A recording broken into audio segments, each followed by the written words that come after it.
Hello dears, welcome back to our YouTube channel. ഇന്ന് നമ്മൾ ക്രിസ്മസിൻ്റെ തലേ ദിവസത്തെ ഒരു ചെറിയ വ്ളോഗാണ് കേട്ടോ. രാവിലെയൊക്കെ എങ്ങോട്ടെങ്കിലും പോകണം എന്നൊരു തീരുമാനമൊന്നും ഇല്ലായിരുന്നു.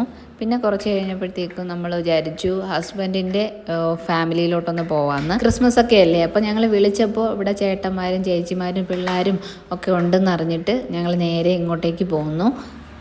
എനിക്ക് ചെന്നോടനെ കിട്ടിയ പണിയായിരുന്നു ചെറിയ ഉള്ളി പൊളിക്കൽ. അങ്ങനെ ഉച്ചയ്ക്കുള്ള ഊണ് ഇവിടെ നിന്നായിരുന്നു. കപ്പയും ബീഫും ചിക്കനും ചോറും ഒക്കെ ഉണ്ടായിരുന്നു കേട്ടോ. നല്ല അടിപൊളി ബീഫും ചിക്കനും നല്ല ടേസ്റ്റി ആയിട്ട് ചേട്ടനാണ് കേട്ടോ വെച്ചത്. ചേട്ടനെന്ന് ഉദ്ദേശിച്ചത് ഹസ്ബൻഡിൻ്റെ വലിയമ്മയുടെ മോനാണ്. പിള്ളേരൊക്കെ ഇവിടെ പുറത്ത് നിന്ന് ഇങ്ങനെ കളിക്കുന്നുണ്ട്. ആ സമയത്ത് ഞങ്ങൾക്ക് കുറച്ച് മാങ്ങ കിട്ടി കേട്ടോ. അപ്പം മാങ്ങ തല്ലി തിന്നാനുള്ള പ്ലാനാണ് ഞങ്ങൾ ചെയ്യുന്നത്. അപ്പോൾ ഒരാൾ പറഞ്ഞു മാങ്ങ തല്ലി തിന്നതിന് മുന്നേ ഇതുപോലെ വരയണം എന്ന് പറഞ്ഞു. അങ്ങനെ ഞങ്ങളൊരു സഞ്ചി സംഘടിപ്പിച്ചു. വൻ ഫ്ലോപ്പ് ആവും എന്ന് മനസ്സിലായിക്കൊണ്ട് തന്നെ ആ സഞ്ചിക്കകത്തേക്ക് മാങ്ങയും ഉപ്പും മുളകും കൂടെ ഇട്ടിട്ട് ഒറ്റയടിയിൽ തന്നെ സഞ്ചി കീറി പറഞ്ഞ് മാങ്ങയെല്ലാം തെറിച്ചു പോയി, പ്രതീക്ഷിച്ച പോലെ തന്നെ. അടുത്ത് നമ്മൾ വീണ്ടും അമ്മമ്മയുടെ ഒരു പഴയ നേരിയത് സംഘടിപ്പിച്ച് അതിൽ മാങ്ങയും ഉപ്പും മുളകും കൂടെ ഇട്ട് കെട്ടിയിട്ട് നമ്മൾ നന്നായിട്ട് അടിച്ചു, നല്ലതായിട്ട് പൊടിഞ്ഞു വന്നു കേട്ടോ. ഇതൊരു നൊസ്റ്റാൾജിക് ഫീൽ തന്നെയാണ്. 90s കിഡ്സായ നമ്മൾ മാങ്ങ തല്ലിത്തുന്ന കഥ പറയുമ്പോൾ നമ്മുടെ മക്കളും പറയണം അവരും മാങ്ങ തല്ലി തിന്നിട്ടുണ്ടെന്ന്. അടുത്ത ഊഴം എൻ്റെ ആയിരുന്നു കേട്ടോ.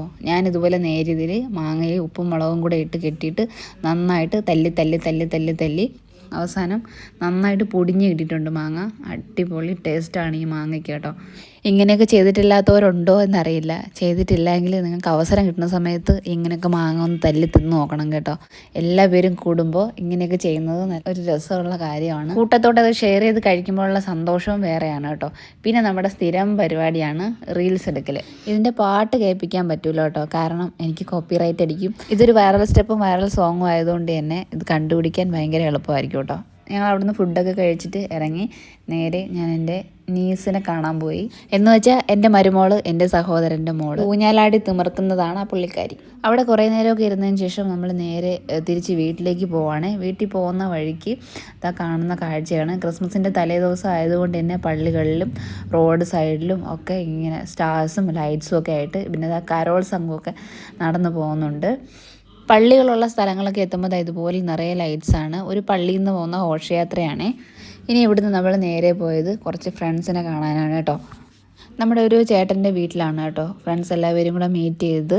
അവിടെ ചെന്നപ്പം ഇതുപോലെ പ്ലം കേക്കൊക്കെ കട്ട് ചെയ്തു. രാത്രി ഒരു 11:30 ആയപ്പോഴാണ് ഇവിടുന്ന് തിരിച്ച് വീട്ടിലോട്ടെത്തിയത് കേട്ടോ. വീട്ടിലെത്തിയപ്പോഴാണ് ഓർത്തത് ക്രിസ്മസിൻ്റെ തലേ ദിവസമാണ് ബലൂൺ വീർപ്പിക്കണം എന്ന് തീരുമാനിച്ചിരുന്നത്. നേരത്തെയൊക്കെ വീർപ്പിച്ചിടാൻ വേണ്ടിയിട്ടൊരു ബഹളമൊക്കെ ഉണ്ടായിരുന്നു.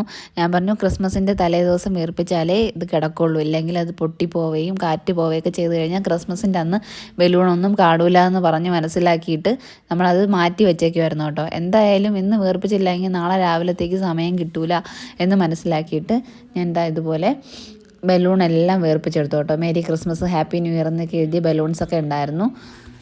എല്ലാ ബലൂണും കുത്തിയിരുന്ന് വീർപ്പിച്ചു, കാരണം അത് വെച്ചിരുന്നാൽ പിന്നെ അടുത്തേക്ക് കൊള്ളൂലല്ലോ, അത് ഒട്ടിപ്പിടിച്ചും ചീത്തയായി പോകുമല്ലോ. അങ്ങനെ എല്ലാം ഇരുന്ന് വീർപ്പിച്ചതിന് ശേഷം ഇവിടെ സിറ്റ് ഔട്ടിൽ കൊണ്ട് ക്രിസ്മസ് ട്രീയുടെയും പുൽക്കൂടിൻ്റെയൊക്കെ സൈഡിൽ ചുമരിലൊക്കെ ഇതുപോലെ ഒട്ടിച്ച് തൂക്കിയൊക്കെ ഇട്ടു കേട്ടോ.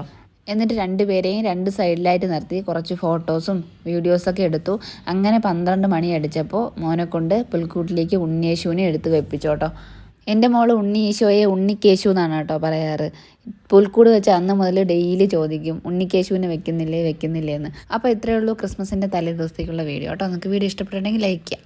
ബായ്.